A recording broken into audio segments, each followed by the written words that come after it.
Monsieur le Président, bonsoir. Bonsoir, monsieur. Voilà, donc le jeudi dernier, le 16 février, le FNDC avait bien sûr organisé une manifestation ici au Grand Conakry, dans la capitale, mais également à Bebrikaya et à Koya. Une manifestation qui a émaillé beaucoup de dégâts et surtout selon le bilan du FNDC, il y a eu 3 morts. 3 morts plutôt. Pour vous, en tant que leader politique aussi, vous avez participé forcément à cette journée. Quelle est votre lecture par rapport à ça? Parce qu'on avait même vu les militaires aussi qui ont été réquisitionnés. Bien, encore une fois, disons-le tout de suite, les militaires ne sont pas dressés pour caresser les foules. Les militaires, on les forme pour tuer. C'est ça la définition crue. Parce qu'eux, ils sont dressés pour la défense, disons, du territoire. Et dans ça, l'armée est impliquée dans les guerres. Alors, quand il y a des mouvements à l'interne, dans un processus démocratique se caractérise par la contradiction. Les uns seront pour certains projets, d'autres seront contre. Alors, c'est là qu'il faut justement mettre en contact ceux qui sont pour et ceux qui sont contre pour pouvoir trouver une solution consensuelle. Pourquoi les gens manifestent? Les gens manifestent parce qu'ils se rendent compte que leurs droits ne sont pas respectés. Et quand ils veulent manifester, plus vous les réprimez, plus vous les poussez justement à pouvoir s'exprimer. C'est comme un enfant. Quand vous dites à un enfant que je ne vous donne pas le droit de faire ceci ou de faire cela, c'est là qu'il se rebelle. À tout prix, il va chercher à faire ce que vous lui interdisez.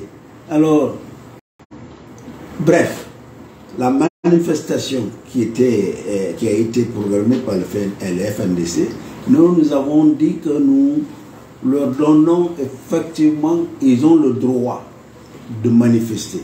Même s'il n'y a pas eu, les partis politiques n'ont pas appelé à la manifestation, bien sûr, c'est le FNDC qui est légalement dissous. Alors, on ne peut pas dire que le FNDC n'a pas le droit de manifester. Et surtout qu'on l'a dissous. Mais je crois qu'on se rend compte effectivement que dissous le FNDC est beaucoup plus visible même à l'échelle internationale parce qu'ils ont leur entrée.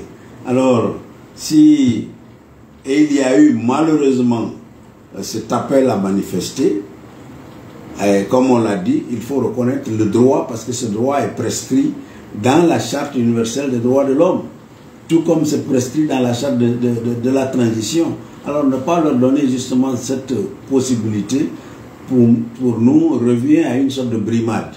Parce que dans un pays où on veut instituer une démocratie, on l'a dit, si on ne donne pas aux uns et aux autres l'occasion de pouvoir s'exprimer, en ce moment, c'est comme si on était en train de les museler.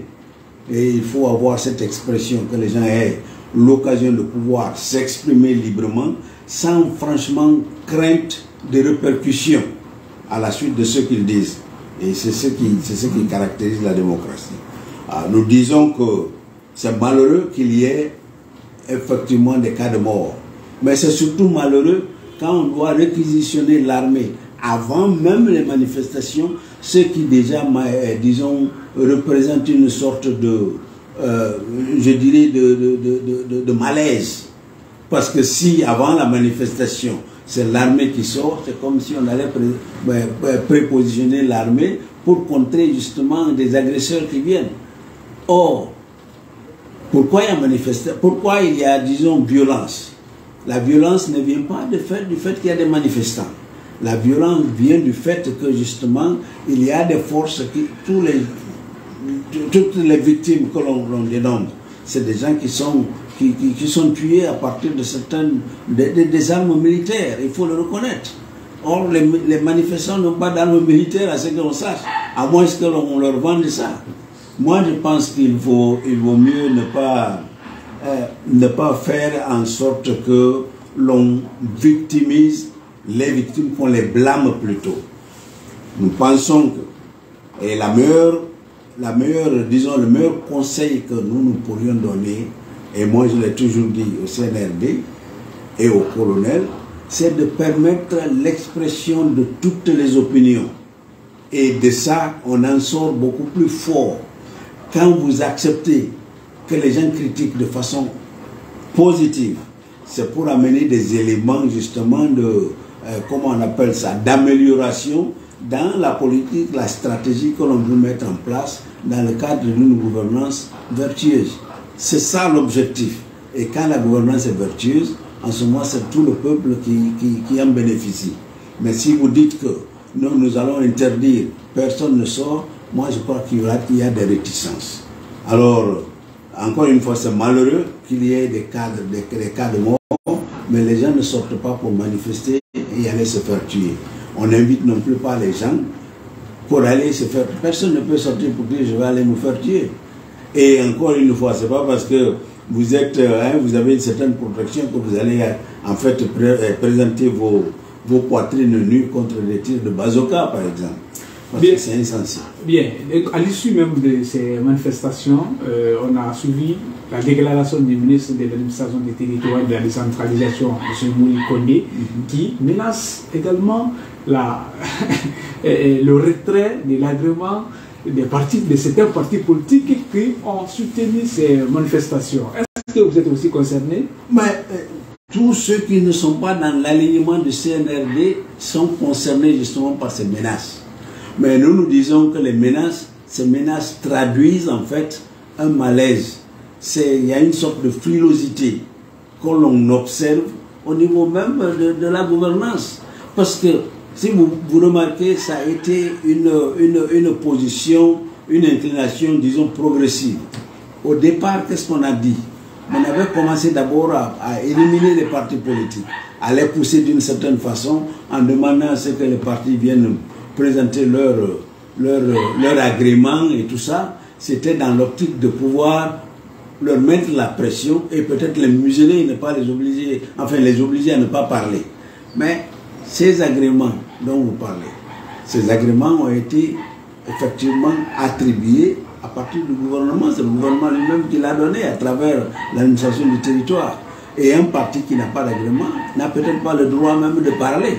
Mais si les gens sortent et parlent, c'est parce qu'ils sont effectivement cette, comment on appelle ça, et ils ont le droit de le faire. Vous leur avez donné le droit, effectivement, de participer à la vie politique. Mais, quand on doit dire que nous allons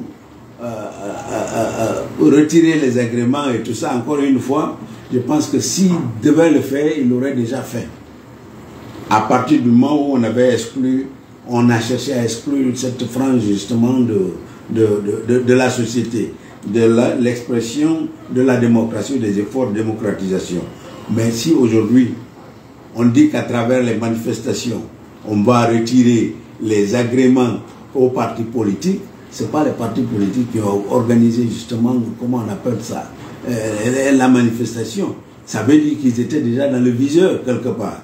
Or, si vous ne voulez pas des gens qui votent à 90-95%, vous dites que vous allez retirer l'agrément à ceci, ça veut dire que vous voulez peut-être intensifier même, comment on appelle, les mouvements de protestation. Or, ce n'est pas ce qu'il faut, surtout dans un cadre de transition.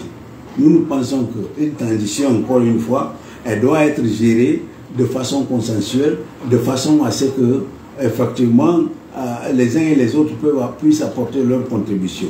Beaucoup de gens disent, voilà, on n'a pas besoin de ceci parce que le CNRD, par exemple, est en train d'entreprendre ceci, d'entreprendre cela, il y a beaucoup de projets. On est d'accord avec tout ça. Mais dans quel cadre les projets sont en train d'être faits? Les projets sont en train d'être faits dans un cadre, franchement, qui, à notre avis, hors du spectre dans lequel, hors de la définition même de la transition. La transition, c'est pas pour justement ces projets. Même si, en fin de compte, le peuple va en bénéficier. Le problème, c'est l'instabilité que ça crée. Parce que plus une transition perdure, plus elle invite d'autres transitions. Donc les conditions qui ont fait effectivement que le coup d'État est intervenu, ces mêmes conditions existent parce qu'aujourd'hui, quand il y a un coup d'état militaire, c'est des militaires qui sont là, et il y a d'autres militaires qui sont en train d'attendre. Et la référence, c'est quoi? On se dit, voilà, si tel et tel, on fait ceci, moi, en tant que petit capitaine assis quelque part, pourquoi pas moi? Donc je peux le faire aussi. C'est pour justement essayer de raccourcir et de ne pas permettre justement cette perpétuation comment on appelle, d'une atmosphère de prise de pouvoir par les armes, et de ne pas la perdurer, qu'il faut en fait faire en sorte que l'on raccourcisse justement les transitions. Vous allez vous remarquer que les pays dans lesquels il y a toujours eu des coups d'État, les pays qui ont enregistré le plus grand nombre de coups d'État sont les pays qui sont toujours en train de continuer dans cette lancée. Les exemples ne sont pas loin autour de nous. C'est la raison pour laquelle nous pensons qu'il ne faut pas aller à ce niveau-là. Et c'est malheureux qu'il y ait comment on appelle, des cas de mort. Et malheureusement aussi, quand le gouvernement fait ses comptes rendus, on nommait carrément les cas de mort justement au niveau de ces victimes innocentes. On ne parle peut-être que des forces de l'ordre. Les forces de l'ordre ne devraient pas être là. Les forces de l'ordre, c'est la gendarmerie et la police qui devaient être là dans le cadre du maintien d'ordre. Mais quand les militaires s'associent à cet effort, moi je pense que ça décrédibilise même le gouvernement. On ne devrait pas permettre ce genre de choses. Nous le disons. Ce n'est pas de gaieté de cœur que les gens manifestent, mais sans la manifestation aussi, la communauté nationale et la communauté internationale ne seront pas édifiées sur les contradictions et sur les crises qui existent dans le pays. C'est la seule façon pour eux de se faire comprendre, et que, comme on appelle, ces institutions les prennent au sérieux et prennent à bras le corps leurs préoccupations. C'est ça ce qui se passe. D'accord, Monsieur le Président, merci beaucoup. C'est moi qui vous remercie.